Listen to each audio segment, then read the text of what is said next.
Well, hello, everybody, and welcome to another edition of Faster Masters Rowing Radio, where having a rowing coach only makes you better. Following a program gives you a true pathway to becoming a confident sculler who's respected by your peers. You can become the athlete you want to row with. I'm Rebecca Caroe, and I'm joined by Marlene Royle. Hello, Rebecca, and hello, Faster Masters. Well, it's good to be back online again, isn't it? Yes, it is. We've had the most glorious winter event. This has been a classic winter week where we've had storms, the like of which you wouldn't believe, which sadly caused the cancellation of our South Island Masters Regatta because their lake flooded with sewage. Well, it was really funny. They go, oh, yeah, we cancelled it because there was sewage in the lake. And someone goes, yeah, but there were also 70-mile-an-hour winds. Oh, no, no, we weren't worried about the wind. Right, and white caps, you know. Yeah, so that was a sadness. Yeah. You know, and I had one hell of a palaver. The last time they held the regatta in 2019, my doubles partner and I won a trophy. They have a really cute trophy which they give out for each category event, and they age and time adjust. So they do a handicap on the winners of every women's double, and we were the fastest on, I don't know if it's prognostic time, whatever. However, their mystery calculation, we came out on top. So we gratefully accepted this very sweet little wooden trophy, which we had to go and get engraved, which we did. And then we weren't going to the regatta this year. And so we had such a palaver trying to get it back to them. And it was one of those moments where people want to be helpful. So they go, well, look, my friend Leanne is coming up to Auckland in the week prior, and she lives just down the road from me. So I'll have her get in touch with you, and you can meet her. And she's going to be staying not far from your rowing club. It's like, well, I don't live anywhere near the rowing club. Never mind. Okay. And I was like, it would have been so much easier just to mail it. But he failed to put the introduction to Leanne in that first email and said, she's up this weekend. He didn't. I wrote back and I said, well, look, here's all my details. Here's how to find my house, all this. And then he reads his email on Sunday night. Oh, and she's been sending him emails going, well, where am I supposed to be meeting this person? What are their details? It was just, we eventually met on Monday at around 11, which was fine. And then, of course, blow me, the regatta gets cancelled. Oh, no. Oh, gosh. That was just such a palaver. It would have been so much easier just to post it. I mean, just wrap it well, put it in the post. Anyway, funny, huh? God, I know. Well, I had some really good rows this week. I mean, we had very, very hot weather. They call it a heat wave up here, but, you know, it was over like 30, 32 centigrade. So it was quite nice. And that's, you know, that's pushing high 80s. So it was really nice. But no, I'm in mode now we have a master's program starting at my local club. And we have right now 15 new master's scullers coming in who are all newbies. So I will start meeting people next week. But so I've been kind of in mode, you know, working on our systems and how we're going to bring people in and do orientations, because this is sort of a very new group, and we're still a very young club, but cool. Exciting. Yeah. New people in the rowing community. So now give us an update. Are they going to build you a boathouse? Well, things are going back and forth as they do in bureaucracies. Right now, we're going to have a shelter for this season, and things are still in negotiation. So, I mean, at some point we are going to have a boathouse. So what's a shelter? A tin roof with some wire cage, chicken wire around the side or something? Well, something like that. Yeah. But the long-term goal is a real boathouse, but things are taking a long time. But fortunately, we have a very good site. We have the land, and we have the site, and access to beautiful spot on the lake that is the most protected part of the lake. So like the location that we have is really good, but we have to as people know who have helped start rowing clubs, you know, you have to keep forging ahead and build community support and get more and more community people involved, and we will be starting a school program. So that is going to be, one of the first for Quebec. So Quebec Rowing for Juniors is primarily club-based, and they are now developing a huge network to start scholastic rowing. So that's going to be quite big here. Fantastic. Now, if you're watching live, please hit the share button if you're watching on Facebook or on YouTube, and share the stream out to your friends. We'd really appreciate it if you would do that. And we have some live watchers who are doing all the right things and telling us who they are and where they're listening from. He knew it was Trieste. I told you it was Trieste. Here we go. So let's just give the proper context. Okay. So my background photo for this week, as you know, I go and pick out a picture each week from the Masters Rowing International Facebook group. And here is the photo. It's from Marco Bonini. And take a look at that. Glorious, glorious water. And I think they're Coxed Coastal doubles. Mm-hmm. And Marco lives in Trieste. And from our comments, my old mate Mike DePetris says, do you have my hometown Trieste in the background? Yes, I do. Yes. And Mike, as soon as Rebecca put this picture up today, I said, that looks like Trieste, because I used to row in Isola in Slovenia, which is just over on the other side of the bay. Yeah, it's really close, really close. Hey, from Baltimore, nice to have you with us, Laura. And Lisa, who's having perfect Colorado weather, which is always nice. And Tony says 15 is extremely impressive. I have no idea. What did I say that was 15? I said we have 15 new Masters scholars coming. Yep. New Masters, yeah. Yeah. And here's Gary Baronzini. He's in sunny Stockton, California. Gary, welcome. Nice to have you with us as well. Now, we always talk about this past week, which is our opportunity just to reflect on the things that Marlene and I work on for the broader good of Masters Rowing, or we're trying to. And we know that we're going to have an article on row2k.com publishing tomorrow. So we're not going to tell you what it's about. We're just super excited. And thanks, big shout out to Ed Hewitt and the team there who do such great work for the whole of the sport of rowing. We have quietly been lobbying him for a while. He's probably just laughing if he listens to this. He goes, you need a master section. No, I don't. Yes, you do.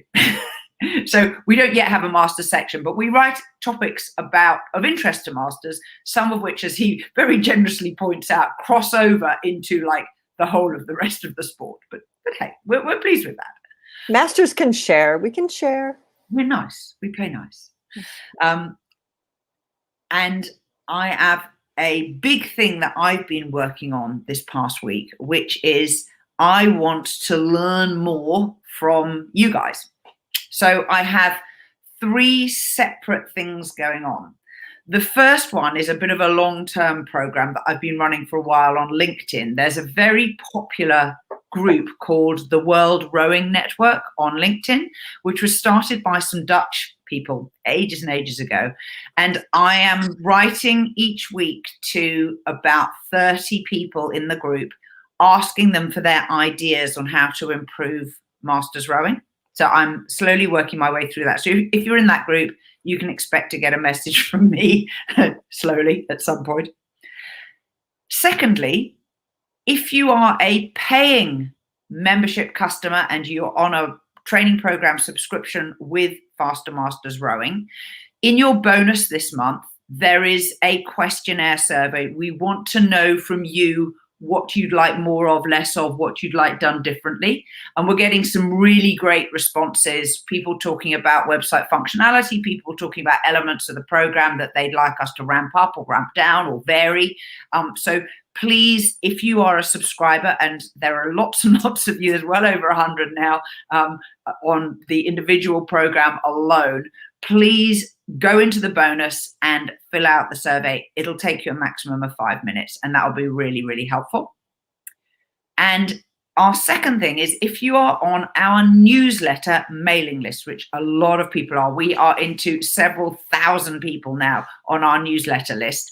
Again, I've sent a slightly different survey to you, asking you what you like about the newsletter and what things we could improve and what things you don't like. And that is in your inboxes right now. I sent it literally 5 minutes ago, and we would vastly appreciate you spending, it's probably a 3-minute survey, that one. Just tell us what you think, and help us, get better at serving you, at serving the sport of masters rowing. So that was this past week. Yeah, we did a lot. And I think also for the people who are the Faster Masters magazine subscribers, the survey is also in your bonus module there too. So. That's good point. Thanks for reminding me. We have a massive topic this week, the leg drive. This is colossal. This is probably 35 to 40% of your entire rowing stroke. Marlene, talk about the leg drive. What do we need to know? Well, we need a good one, that's for sure, if we're going to win some races. But obviously, leg drive in our sequence of application of power and muscle group application is our strongest weapon. That's our strongest groups of muscles. We want to use that strongest group first in the sequence. And there are many common sequential flaws that we see relative to the leg drive. When we see somebody opening up early, what does that mean? That means that you didn't initiate your legs first. You lifted with the shoulders. We want to make sure that we're initiating the drive with the legs, with the pressure off the foot plate. Just pause a minute there, Marlene. Let's talk about why. Why do we, in a rowing technique, and there are so many different ways of rowing, why do we think you should start the force part of the stroke with your legs? Why should you not swing your back first? One, because your legs are stronger, in a simple reason. Another reason is, what are you going to use if your body opens early? That's going to leave a big gap in the second half of the stroke, right? So if your body and arms are finishing before your legs, you've used medium, let's say medium and small. I mean, there is more overlap than, it's not pure legs, body, and arms, but you want your drive to be horizontal as well. And lifting with the body is going to create vertical motion, but you're also going to bring in muscle groups that are going to override your most powerful groups. There's not necessarily a huge time gap between when you initiate with the legs and when the body swing comes in. This is a stylistic question, and different coaches coach it differently, which is fine because it may vary depending on the country you row in, the coach you row for, the type of body you have, your dimensions, how we call it, how collected or separated the sequence is a stylistic issue. But there is still a sequence, even if things are quite close together. There is still a sequence which is based on you're going from most powerful to least powerful. Our arms are our least powerful. Our legs and our body weight are our most powerful.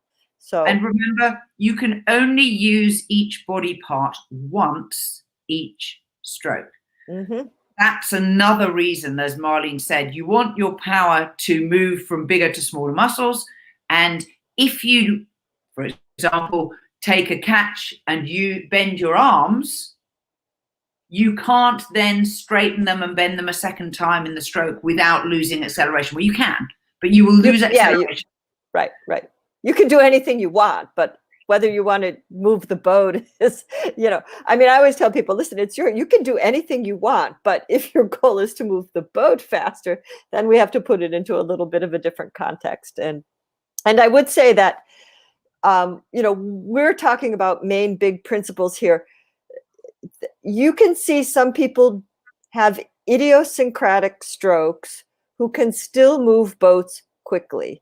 So, everybody has their own physiology and things, but any elite rower who's really powerful is going to get the legs going first, get those big muscles going, because, I love Rebecca's comment that you can only use everything once. Once you've spent it, it's gone. So you have to think about it. And I think you have to be patient with the leg drive and make sure that you learn how to do it correctly, which it does. Everybody's in so much rush to get that blade in the water and get going. Most people try to rush through that part of the stroke, putting the blade in the water and getting the blade locked on, because they don't feel stable. So you have to make sure that you're stable and where your upper body weight is. And, I'm definitely advocate working around your pins, especially in a sweep boat. Keep that weight against your rigger. In a sculling boat, the same thing. Don't lose that connection to the boat. Maintain that stability. Think of keeping your riggers level, right? Maintain the boat in a stable position so that you can take your time to achieve that good leg drive. If you're not feeling comfortable and you don't feel stable, and you're worried about falling in, or you're worrying about the boat tipping, you're going to rush the beginning of the leg drive, which is not going to get those quads and glutes and everything driving for you. I also have something that is a little fantasy of mine, but I will share it with you. When you're teaching complete beginners, obviously one of the lovely things about rowing is nobody can do it. So everyone is learning from a zero knowledge base. And I have a little fantasy that I'd love to teach a group how to row and just have them leave their arms straight for like the first 2 or 3 lessons. Just get them learning to press their legs away. The body swing follows the legs. You generally don't have to teach that to people because they feel the forward movement of the boat, moving, and their backs just follow through. And I just wonder whether you'd get better understanding of what you just described about getting the engagement with the quads and the glutes. What do you think? I'll try it. But yes, I do. When the moment, oftentimes we teach arms and body first, right? And then right. I mean, this is typical. And then when you add the leg, the arms and body can be swinging, the hip hinge and swinging the body weight, and people can really learn quite easily how to relax their weight on the handle. But then when you start introducing the legs, for some reason, when the knees come up, the arms start to bend. I have no idea why this happens, but it's taking it from the point of, I liked years ago, you did an interview with Caryn Davies for RowingChat. Mm-hmm. And she talks about the drive in that RowingChat. And one of the things that stuck with me that she said is you maintain the same pressure against your feet should be the same pressure against your fingers. And if and that's keeping the pressure on the blade. So think of this as a triad. Okay. So we want pressure on the blade, pressure on the foot stretchers, pressure on the handle. And those 3 things, your goal, if you're moving the boat well and suspending, we've talked about this before, your goal is to keep the pressure of those 3 points all the way until you release the blade, all the way through the drive.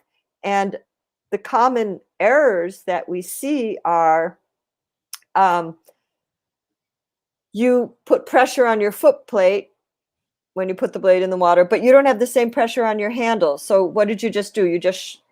And you don't have the pressure on the blade. So you were shooting your slide. Okay. So shooting your slide is pressure on the foot plate, not equal pressure on the handle or the blade. You missed water. So you might have pressure on the plate and the handle, but not pressure on the blade. You just missed water. You have pressure on the handle and the blade, but not equal pressure on the foot plate. You just lifted your upper body and didn't use your legs. So you can see, if you think about those 3 points, that tactile feedback of pressure of those 3 points has to go together from the moment the blade gets locked on until the moment of release. And you have to do this as the boat speed is increasing. Therein lies the challenge. That is so true. And it's definitely the case that there comes a really critical learning point that people go through where they suddenly feel the boat speed increase. And it comes when you have enough skill to put the blade in the water before you push and to get it fully buried and locked on. And then all of a sudden, they begin to get the hang of the leg drive. And it's very hard to teach it, except in rowing like in pairs or on your own in a totally stable environment. And of course, one of the things that you can explain to someone or to get them to feel for the first time is that loading on the quads when they are carrying passengers sitting easy in the boat with them. And that's really useful so that you can say, get that feeling on your legs. Yeah, you need that extra resistance. For people who are in a single and you want to work on this, do a bungee row. Take a bungee, just a regular old bungee cord, and where I put it is kind of around the hull, but to the stern of my foot stretchers. Just put the bungee cord on and just hook it around the boat and start rowing, and your boat will slow down quite dramatically on the recovery. And when you put the blade in the water, you'll have that resistance of the extra weight, and you can get that feedback to feel for this equal pressure between the feet and the handle.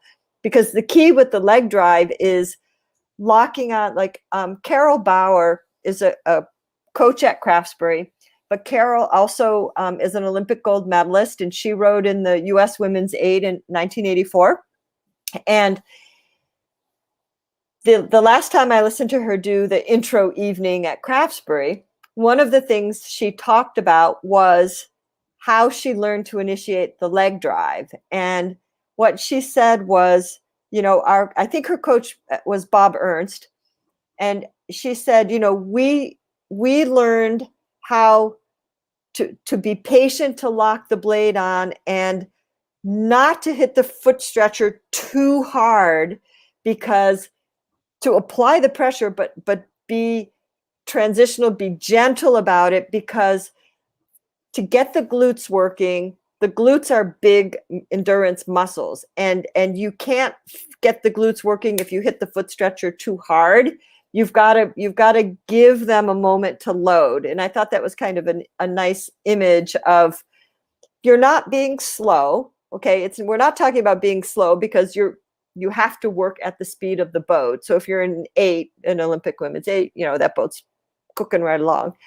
But you have to not slam it or tear it. You have to make sure that you place and pry. And that means feeling that really direct connection with the footboard.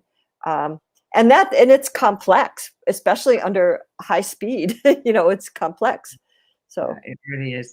It's jolly hard to teach that initial placement. And also, I think for me, teaching people how to engage and use their glutes is also super hard, because you can be in a gym and you can do one-legged lunges and you can do an enormous amount of strength training of your glutes, but actually learning how to activate them. And I'm going to hazard a guess, I may be wrong, but my recollection of my early years single sculling, I learned sweep for many years before I got into the single. And in order to actually nail it, I ended up changing clubs and going to a sculling club so that I wouldn't be dragged back into a sweep boat. And I just remember the end of the outing and sort of almost falling out of the boat in pain because my glutes hurt so much. But I hazard a guess that I was actually using them for the first time. Yeah, and I think we've talked about drive suspension, and our leg drive is so key to that. And I would say part of our leg drive is the connection of our feet to the foot stretcher. You know, it begins with your feet. Your stroke begins with your feet, but you know, it's that coordination between the feet and the handle and moving past the blade. So if we're talking about this 3-point pressure, so to speak, remember you place the blade and you and the boat, the whole system is moving past that point. Do not try to pull lever past that point, but you have to feel these pressures. When I used to do my long rows when I was training, and like if I rode, I would often row like 30K. You know, I like long rows, and I trained down in Sarasota in those days on the intercoastal. And when I came off the water, my fingernails would feel like they were smashed. I mean, that they were tender to touch. They were from this pressure on the hand between the footboard on the handle. So after a really long row, I mean, my fingernails were actually sore. Wow, that is quite something. So the leg drive, go forth, multiply, practice. Thank you for the comments that I was just showing on the screen from Valerie, and also hello from Rafael from Arica, Chile. Nice to have you with us. It's really hard, the leg drive, but it is the big thing that moves your boat effectively. And it's, if you're feeling frustrated with your rowing and you think you're not progressing, I would say just go have a good look at your leg drive. Mm-hmm. Tony has a great insight. Do you want to read this? Yes, I read somewhere the brain focuses on whichever body part moves first. So if the arms move first, then the legs suffer. That's probably correct. From a neuroscience point of view, you know, I would think your bigger muscle groups probably have bigger neural pathways. So obviously that would be a dominant pattern. One thing I do know for sure is that once you hold an implement, and in our case it's an oar, your brain thinks it's part of you. So it's the same for a tennis racket, for a golf course, for an oar, that once you are holding that implement in your hand, your brain doesn't know that it's an oar. It thinks it's part of your hand. So it integrates this really quickly. And, you know, one thing, you know, Tony's part, we talked about opening the body too soon and not using those big muscles. If you were going to do some exercise in the boat, I think to work on that pressure between the handle and the feet and the blade, maybe row first half slide and just work on it from a part slide point of view before you get all the way to full slide. And that way you do it more times over and over again, but you just don't have so much, you know, you don't have so much going on, and you're in a little bit more stable part of the stroke that it can, you know, it's just about getting locked into the equal pressure. And if I was to give my usual advice, is try and think of one thing at a time. So I know that we've given you 3 things to think about, but just cycle through them. 5 strokes, 5 strokes, 5 strokes. Yeah. Keep it simple. You know, my mantra, honestly, was push, swing, push, swing, push, swing. That was when I was racing. Push, swing, push, swing, push, swing, release, push, swing. That's it. You know? Your arms just followed through, did they? Well, I went push, swing, release then, but that's different than push, swing, pull, release. Okay, so we want to get rid of that wash at the release. So push, swing, release. You know. But if you're keeping the pressure equal between our triad, right, our handle, our foot stretchers, and our blade, if you are keeping that pressure, your arms are going to do what they need to do to help you maintain that pressure. So they're going to bend when they need to bend. They're going to come in at the speed they need to come in to maintain that pressure. So for some people, that's one way where you don't have to be so mechanical about it. Just work on maintaining a constant pressure as the boat gets faster. Yeah, I can definitely see that working. Now we've got another little tail end topic, which I know will entertain a few people. What to test and how. So we've talked frequently about the fact that there are lots of different ways of rowing and sculling. There are stylistic differences that Marlene referred to earlier, and there are technical differences. Examples of technical differences that you might look at: different stroke rates. How far does your boat move at a different stroke rate? Is there a difference between stroke 28 and 29, for example, or 28 and 32? Also, your equipment. What about the length and inboard of your oars and the ratio of those two things? What about the position of your foot stretcher in the boat? If you move it toward the stern, what happens? And particularly some people nowadays have wing rigger singles, and the wing rigger you can adjust where it is placed so that it is furthest to the stern or to the bow. What this leads us to realize is that testing is a really important skill as part of the sport of rowing. And it's not just testing your physiology, it's testing your equipment, and it can be also testing your boat speed. Now, there are principles to testing that are worthwhile learning. And so we want to now talk about what to test and how. Kick us off, Marlene. Well, let's first decide what to test. So it could be a rigging configuration, in which case you want to determine what blade length or length works best for me. Say it's something like that, or which blade design do I prefer rowing with? Because maybe you have 2 or 3 pairs of oars and you want to decide what to use. Determine what you want to find out and then decide on a protocol. For example, the Dreisegacker brothers at Concept 2, over the years, when they have new blade designs that they're experimenting with, Dick and Peter go out and they do this up at Craftsbury. They've been doing it there for years and years, 30 years. They put the pair on the water and they row the pair with, say, an experimental blade design. And they will do a 500-meter piece in one direction. They have a set rest. They turn around. They do another 500 meters in the other direction.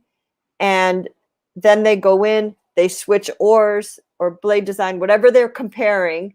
And then they go out and they do exactly the same thing with a different set of oars. And they try to compare what they get by doing this in a closer period of time. But that's how they have been testing everything for years. You know, Peter and Dick test it. And they've rowed together for years. They know each other well. It doesn't matter that they're aging and getting less strong, as you said, because it's a piece in one direction, a piece in the other direction. In all likelihood, it's going to be rate capped, at a particular rate.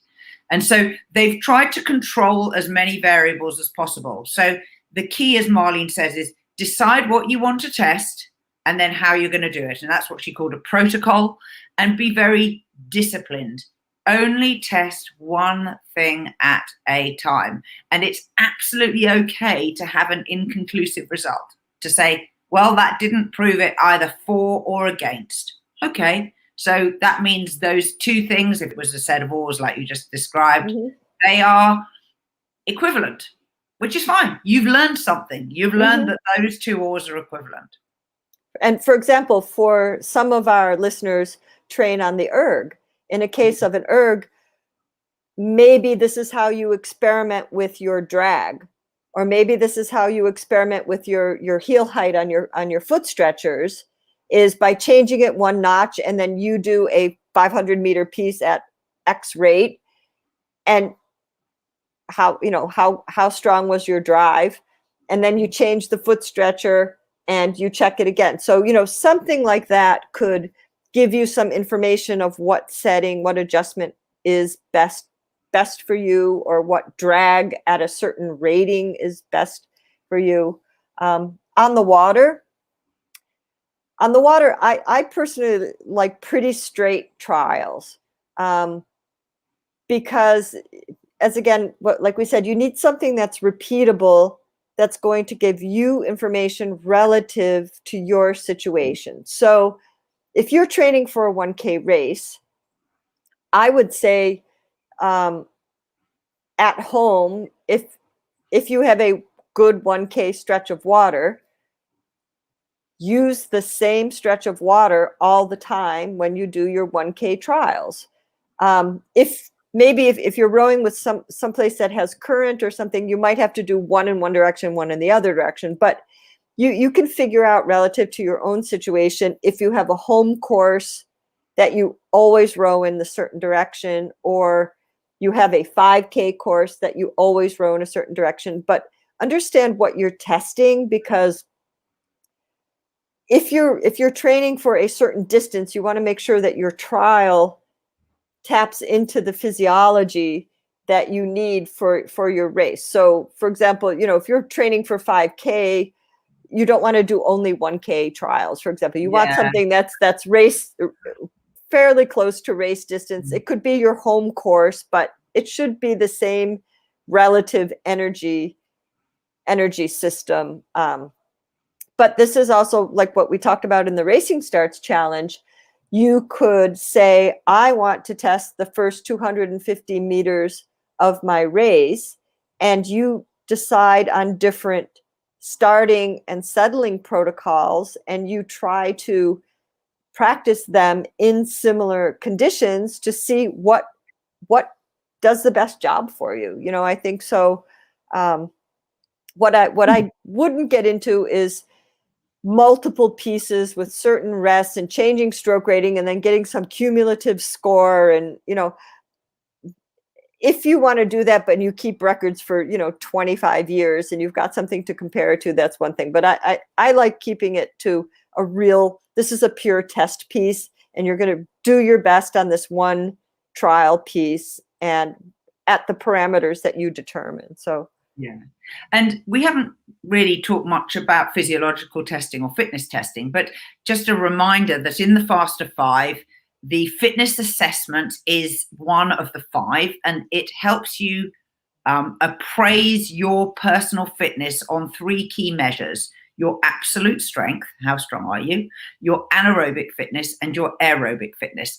And the training programs that we set reflect your scores, your personal scores, your individual scores. So if you are, very good on one and less good on the other, we suggest ways where you can balance that up in your training so that you begin to train your body to improve the one that needs more work. And there are a lot of physiological tests that people will be familiar with, like 1K tests and 5K tests and things like that. Same deal.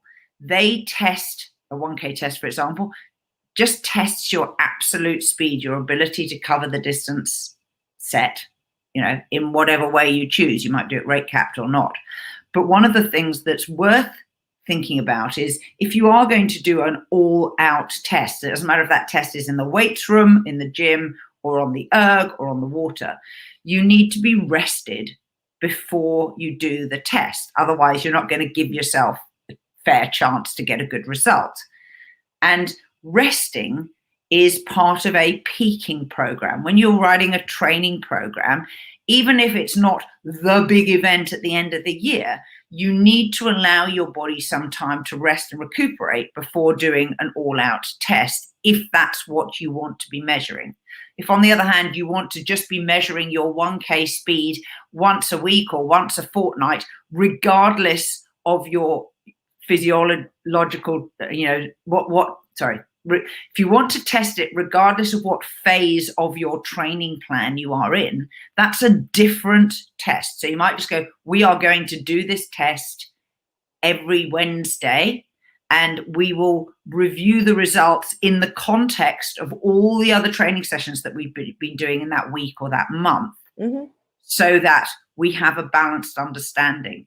And it's really useful to do physiological tests, but one of the things that a lot of people overlook is that it's possible to do sub-maximal testing. And it's something you can do on the erg.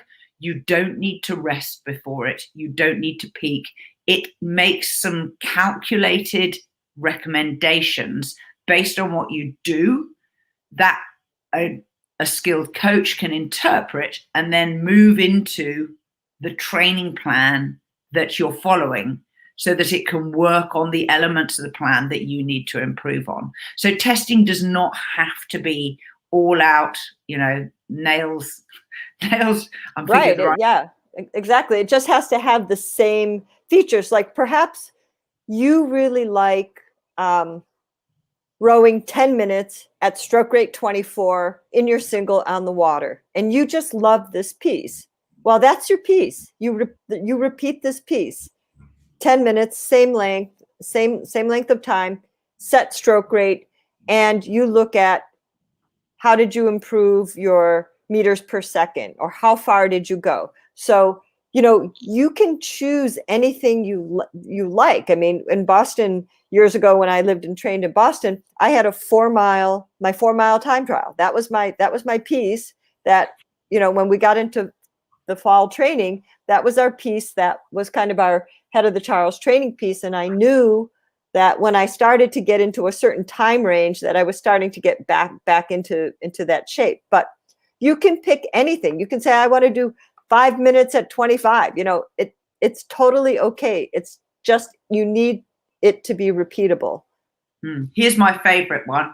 So this is a book by Brad Allen Lewis, who is the well-known author of Assault on Lake Casitas, which is a very good rowing book. If you want to read that, I recommend it. It's called Lido for Time 1439, and it's the story of a fixed piece that's exactly what Marlene just describes. He used to row it at Newport Beach, I believe, in California. Mm-hmm. He would row around Lido Island. And this was the best time he ever did. The book is called My Training Journal from October 1983 through the Olympic Games in August 84. And it's a quirky book. You are literally reading his training diary, but he knows he's going well because he does this awesome time for the Lido row. And people who live local to there go and do the same row because he invented this course. It was just what he did for his training, and other people go and try and race the Lido.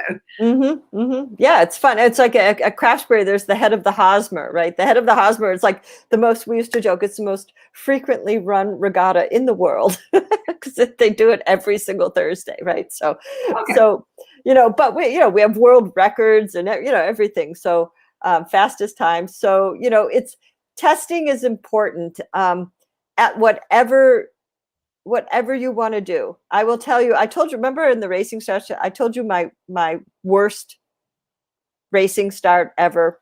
Well, I'll tell you now my longest time trial ever. And this is a true story. I had to do a 20K time trial on the Sea of Galilee because I was training in Israel. And I did it from where the Jordan River meets the Sea of Galilee to Capernaum, which is at the other end of the Sea of Galilee. And it was a 20K time trial at stroke rate 18. Ooh, that's a long way. That was a long, long way. And we used to have one in London, which Tideway Scullers run, which was called the Black Boy Run. And everyone was in singles. And you started at the club and you finished at the club. And you had to row all the way to Putney, which is very nearly the boat race course. It's a little bit short, there's a line of moored boats at Putney, which the first one is moored on what used to be called the Black Boy. Then they painted it yellow, but for some reason we still called it the Black Boy. And when you got to that buoy, you could then turn and return. So it didn't matter if the tide was going out or coming back in. And Nick, the coach, would sit on the balcony at the club with his very clever spreadsheet program and his laptop, and he'd drink tea for 45 minutes. And the fastest men would come in 50 minutes. And I, a couple of times, did it in under the hour. Whew, that's a haul. That's a long rate. You can do whatever you want. Oh, I know. You're tired for a couple of days after something like that. There's no doubt. No doubt. They had awesome cup right at the beginning of the year in memory of a previous member, and the opening weekend of the season was the Black Boy Run raced in his memory, and I just remember getting the worst blisters And I was like, oh, do I really, really want to do the Bernie? Oh God. I think he was called Bernie Sanders Memorial. Someone will correct me. Anyway, it was hellish. But hey, you do these things. Oh, I know. Well, it's hellish having two coaches follow you in a motorboat in a single for 20K rowing stroke rate 18. I mean, it's awful. It's really awful. But you know, you do it. You do What it. did you learn? What did you learn from that test? I learned that you could row pretty hard for a pretty long time. But there was some kind of it wasn't a total madness. There was some type of secret formula that would predict your 2K from this trial. I don't know. Maybe I can still get it from that coach. I don't have that formula, but I don't think I would ask our faster masters to do that. I wouldn't do that. But you know what? It was actually quite accurate, because the best 2K time I had around there was actually, you know, the predictions were relatively close, but that was one bugger of a hard trial. So. That's a Marleneism. I'll put it on a t-shirt. Now, remember, if you want a list of rowing books, we've got a blog post that's just called Rowing Books, and it's got a list of all sorts of things, including Lido for Time, which 1439, obviously a great score. And it has brought us to the end of the podcast. What a great discussion we've had this week, Marlene. Thank you. Yeah, I didn't know that I would tell you about my time trial rowing on the lowest elevation body of water in the world. I mean, that the Sea of Galilee is the lowest elevation that you can row on. That's amazing. Wow. So you're way down in the crater, you know. Way down in the crater. It's pretty spectacular though. So we're part of the Rowing Chat Network. You can subscribe at rowing.chat, get email notifications of new episodes. And thank you to all of our live listeners. We love having you with us. And please tell your friends about Faster Masters Rowing Radio. This has been Faster Masters Rowing Radio, the show dedicated to masters athletes who want fun, fitness, and confidence in their rowing. You can become a student of the sport by buying a Faster Masters Rowing program subscription at fastermastersrowing.com. Till next time, bye-bye. Thank you.